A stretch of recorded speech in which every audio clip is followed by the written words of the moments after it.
saya Lala Sabitri Sililama. Video kali ini saya akan memberikan tanggapan dan pandangan mengenai bangun pelabuhan anggrek di Gorontalo, perusahaan milik Wakil Ketua DPR Rahmat Gobel, rogoh kocek 14 triliun, dan kaitannya dengan ZEI.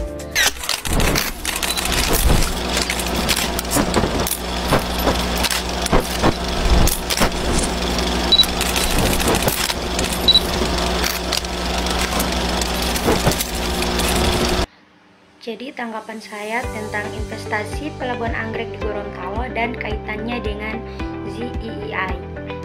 Sebagai seseorang yang telah mengikuti perkembangan ekonomi maritim Indonesia, artikel dari gobel.co.id tentang pembangunan pelabuhan anggrek di Gorontalo oleh perusahaan milik Wakil Ketua DPR Rahmat Gobel sangat menarik perhatian saya.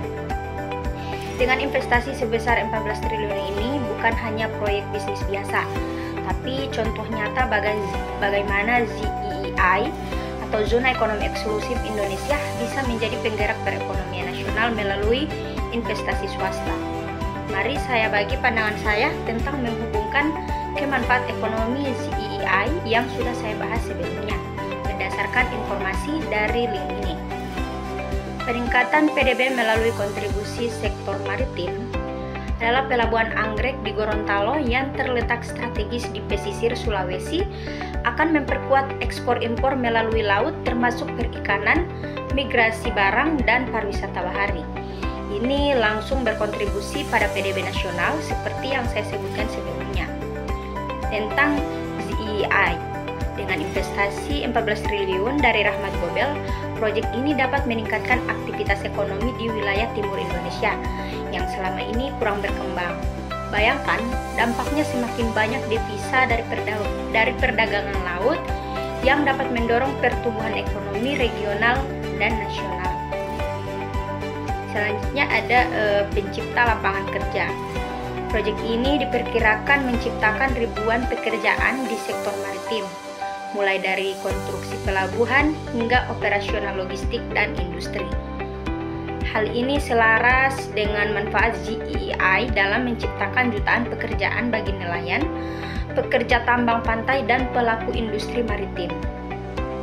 Di Gorontalo yang memiliki potensi laut besar, ini bisa mengurangi penurunan lokal dan mendorong migrasi tenaga kerja diaktifkan. Bapak Rahmat Gobel sebagai pengusaha dan politisi menunjukkan komitmen untuk membangun perekonomian dari bawah yang sangat dibutuhkan untuk menggerakkan perekonomian nasional. Selanjutnya, mendorong investasi dalam negeri. Investasi 14 triliun ini adalah contoh nyata bagaimana ZEI menarik investasi dalam negeri untuk pembangunan infrastruktur kelautan. Dan juga Bapak Rahmat Gobel melalui perusahaan miliknya rogoh kocek atau mengelontorkan dana untuk proyek ini yang bisa menginspirasi investor lain. Hal ini memperkuat iklim investasi di sektor maritim seperti yang saya bahas sebelumnya dan membantu Indonesia membangun infrastruktur laut yang diperlukan untuk mengoptimalkan ZEI. Dengan dukungan dari tokoh seperti Wakil Ketua DPR, ini bisa menarik lebih banyak modal swasta ke daerah-daerah terpencil.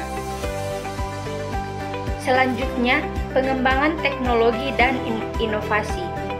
Pembangunan pelabuhan modern seperti anggrek sering melibatkan teknologi canggih untuk eksplorasi laut, logistik berkelanjutan, dan energi terbarukan. Inisiatif menciptakan inovasi seperti yang saya sebutkan dalam konteks ZEI ini, di mana teknologi penangkapan ikan berkelanjutan dan energi laut dapat dikembangkan.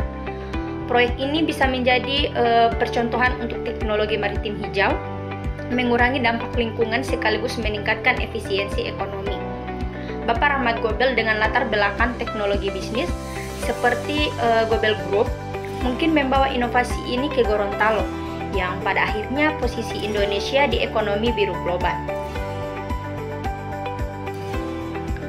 Secara keseluruhan, artikel ini menunjukkan bahwa ZEI bukan hanya sekedar konsep, tapi bisa direalisasikan melalui investasi seperti ini.